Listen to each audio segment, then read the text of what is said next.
Graça e paz, eu sou o pastor Janoí Mamedes e você está no CAB, Curso de Atualização Bíblica. Nós já estudamos o livro de Atos dos Apóstolos, capítulo por capítulo. Estudamos a carta do apóstolo Paulo aos Romanos. Estudamos a vida do apóstolo Paulo. E agora vamos estudar a primeira carta aos Coríntios. Hoje eu quero falar da introdução. Algo para a gente poder pensar antes de começar a estudar a carta e a ler os 2 primeiros capítulos nesta semana. Aí você sabe, né? Tem a leitura, tem os vídeos e tem o teste. Você que está aí, por um acaso achou esse meu vídeo, se inscreve aí no meu canal, acompanha ou quer saber um pouco sobre Atos, quer saber um pouco sobre Romanos, quer conversar um pouquinho com a gente, fique à vontade, tá bom? Se quiser se inscrever no curso, basta deixar o número do seu WhatsApp, tá bom? E eu retorno para você. Bem, vamos lá. A primeira questão que eu quero destacar, falando da introdução da carta aos Coríntios, é o seguinte, que essa primeira carta pode não ter sido a primeira carta. Como assim, pastor? Essa primeira carta pode ter sido a segunda carta. Sendo assim, a segunda pode ter sido a terceira. E a primeira? Onde está?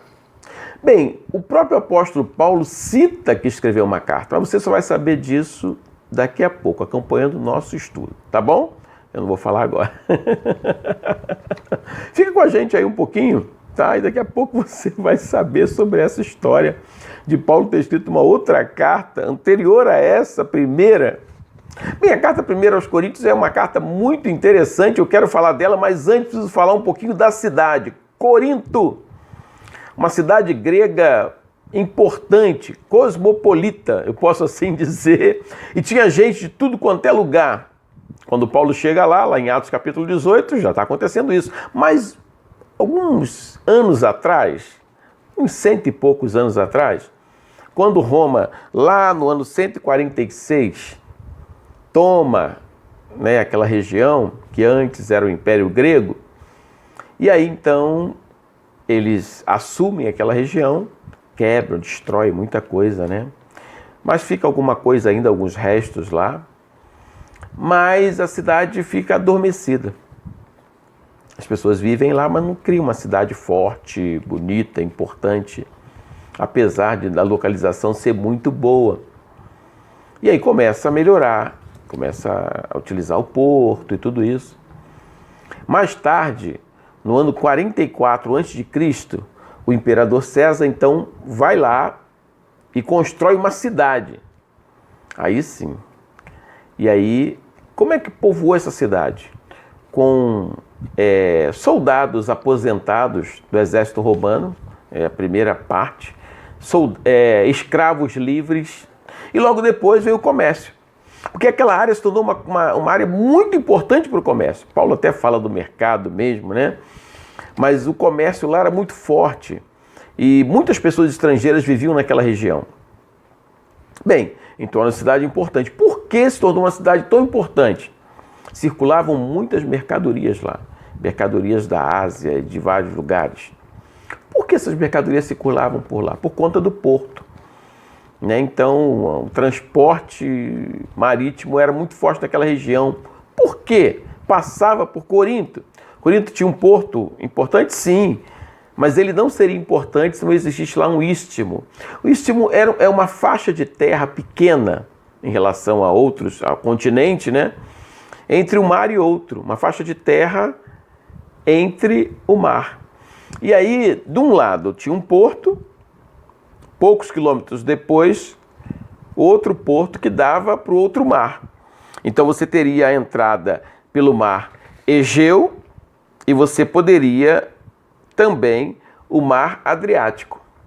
Então você teria uma ligação, né? O Istmo de Corinto ele fazia uma ligação da península de Peloponeso com o continente da Grécia, que também a pessoa, indo ao contrário, né, a pessoa poderia chegar também na Itália.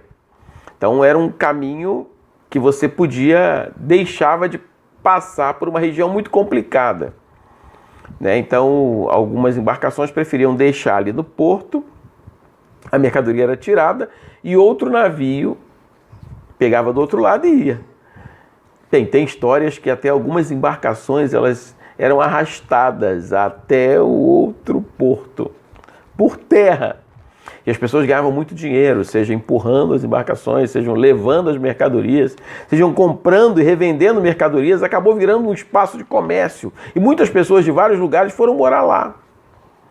Bem, já existia a adoração a deuses importantes para aquela região, a deusa Afrodite, o deus Apolo, então já eram adorados, né? E aí na visão romana, né, a deusa Afrodite tinha um outro nome, e assim era Vênus, né?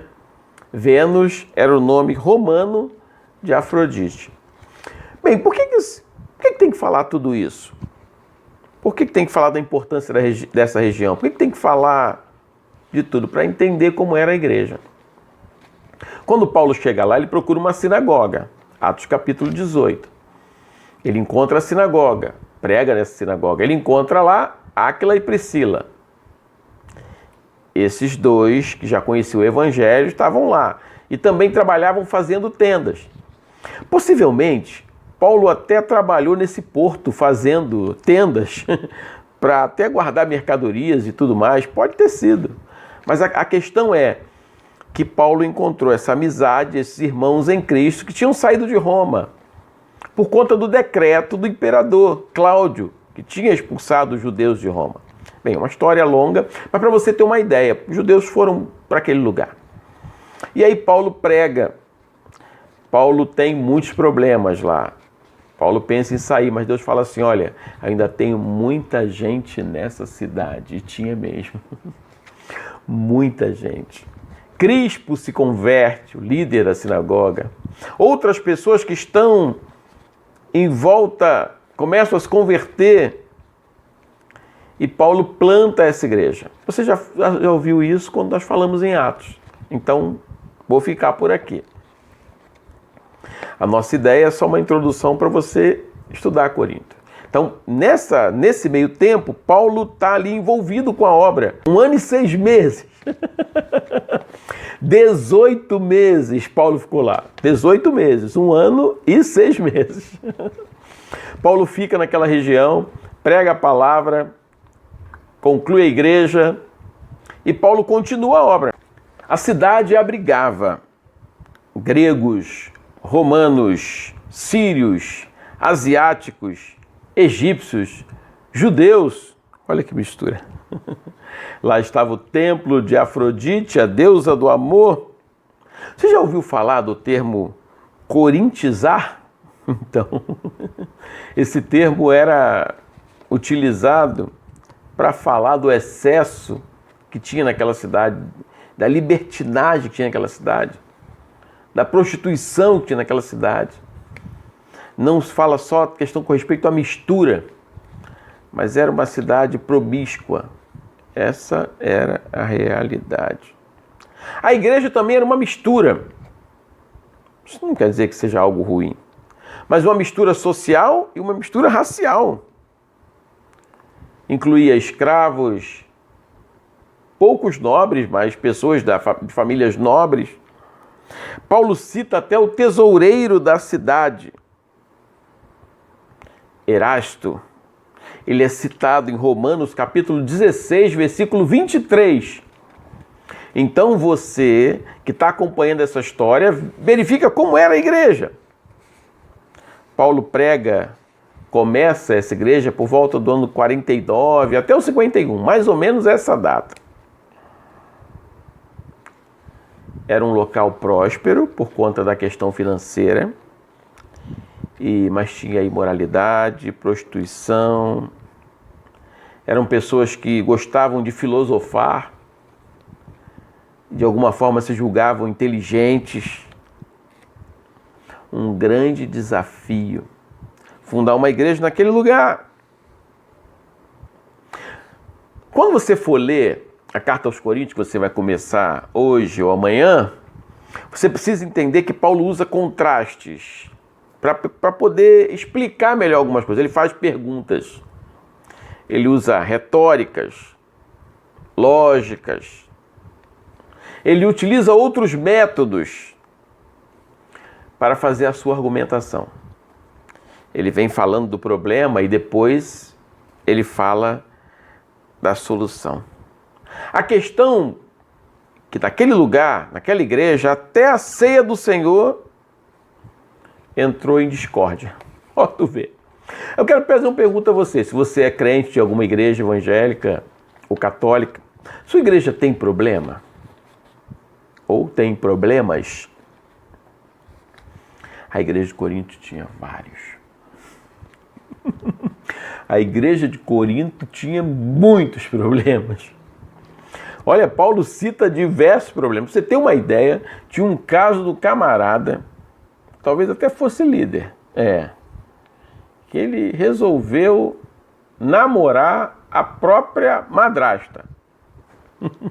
Isso criou um certo escândalo. Paulo toca até nesse assunto. Além de uma igreja que eu já falei de pessoas que se julgavam intelectuais, soberbos de alguma forma, soberbos na questão da intelectualidade, né, por achar que sabe mais do que os outros. A igreja tinha muitos problemas. Paulo escreve essa epístola porque ele ouviu falar, ou enviaram para ele alguns problemas. Você vai saber no decorrer dos capítulos. Primeiro ele fala sobre contendas. Depois ele fala sobre imoralidades. Agora eu falei para você do início que eu ia falar de uma carta que Paulo pode ter escrito. Está lá no capítulo 5, do versículo 9 ao 11. Então leia aí. Capítulo 5, do versículo 9 ao 11. Paulo diz ali que ele escreveu uma carta anteriormente, falando sobre algumas situações. Só que essa carta não chegou até a gente. Não chegou. Mas ele dá uma ideia do que tinha nessa carta. Lê lá. Você que vai fazer o teste, pode ser uma das questões do teste, tá? Paulo ficou 18 meses lá. Lá em Atos 18, você pode verificar isso. E essa congregação foi uma congregação fundada na segunda viagem missionária de Paulo. Então, mais uma informação importante. Segunda viagem missionária de Paulo. Mas Paulo esteve lá depois de novo. Paulo vai escrever essa carta que nós vamos ler por volta do ano 55. Antes da festa do Pentecoste. Por quê? Porque ele sai, com vontade, com desejo de chegar antes da festa do Pentecoste de Jerusalém. Ele está na Caia e ele ali está com oferta para levar para os irmãos também. Vai acabar sendo preso, vai ser levado para Roma depois. Então Paulo vai escrever essa carta possivelmente nessa época. Provavelmente ele está em Éfeso quando ele escreve essa carta. Possivelmente ele escreve essa carta quando está em Éfeso. Alguns nomes citados são, eu anotei aqui, Cloe, Apolo, Cefas, Crispo, Gaio, Estéfanas, Timóteo, Barnabé. Então é bom a gente ter uma ideia, mas ele cita outros nomes também, Acaio, Áquila, Priscila. Paulo escreve e ele fala principalmente dando uma repreensão contra divisões. Ele diz que a sabedoria humana é tola diante de Deus. Ele diz que é preciso lutar contra a imoralidade, a idolatria. Ele fala que a ceia do Senhor virou uma bagunça, que não há respeito pela ceia do Senhor. Ele fala sobre a ceia do Senhor. Ele fala sobre a esperança da ressurreição. Nesta carta, Paulo está falando de uma igreja dividida. E quando você lê a carta aos Coríntios, pense bem nisso, pense bem em tudo que eu falei aqui. Você vai ver como Deus usa a palavra dele para resolver alguns problemas da igreja. A igreja hoje é dividida? Quantas denominações nós temos? Dentro da própria igreja, quantas divisões nós temos? A igreja é dividida. É claro que dentro de uma certa denominação procuramos não ter polêmicas, mas tem divisões, né? Mas vamos lá. Você quando lê, você vai começar a ver como Deus resolve esse problema através da palavra dele. Então Paulo utiliza da palavra de Deus. Uma outra coisa importante que eu queria registrar no final é que 40 anos mais tarde, Clemente de Roma escreveu uma carta aos Coríntios. Então isso demonstra que essa igreja não acabou. Com todo o problema, com toda a dificuldade, esta igreja continuou. E 40 anos depois, Clemente de Roma escreve a esta igreja. Vai ser uma aventura muito legal. Agora eu quero que você observe a situação daquele tempo, transfira coisas para o tempo de hoje, aprenda e principalmente consiga praticar a palavra de Deus para resolver os problemas atuais da sua vida em relação à igreja. Entender a igreja, entender que você faz parte de um corpo. Deus abençoe a sua vida, a sua família. Vamos estudar junto a carta aos Coríntios? Graça e paz. Se inscreve aí no canal, tá? Tchau.